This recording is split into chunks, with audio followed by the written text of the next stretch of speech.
Candidate Master Lebedev stuns the chess world by defeating Grandmaster Hikaru Nakamura in a jaw-dropping Round 4 clash at Title Tuesday. Grandmaster Hikaru Nakamura faces of Candidate Master Artem Lebedev in Round 4, and the result is shocking.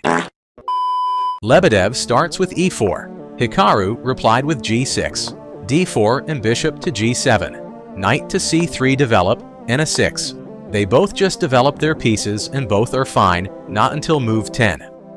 Lebedev played e5. Which engine says inaccuracy? The engine wants a 3.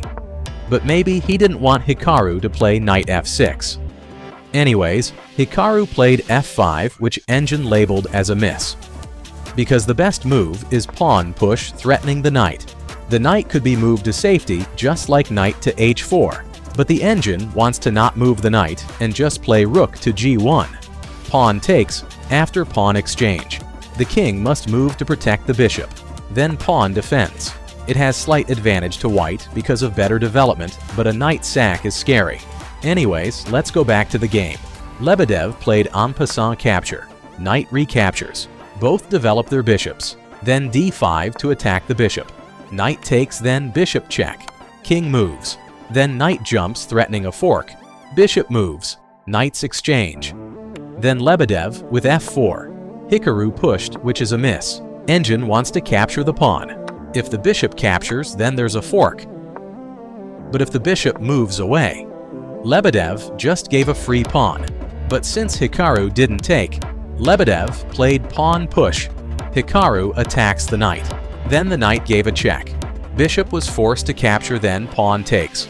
Knight takes bishop, and then queen takes the knight. Bishop to f6 develop. Then queen to e4. King to g7, avoiding the possible attack of rooks later on. Bishop to f7. Then rook to h7. Then Lebedev with rook to f1. Then here. Hikaru played a huge mistake, which is king to h8. And here Lebedev with a rook sacrifice. Of course, pawn takes the rook, but after a 7 threatening the queen. Hikaru plays queen to c8, and then resigns immediately. What? Because pawn promotion is coming. This forces queen takes, then bishop takes queen, which is a clear advantage for the white. But if Hikaru didn't capture the rook and just move away his queen, there's a rook to g6, threatening a fork between king and queen. If rook blocks, then there's rook capture that leads to checkmate. And that's how Hikaru loses his 4th game in the Title Tuesday.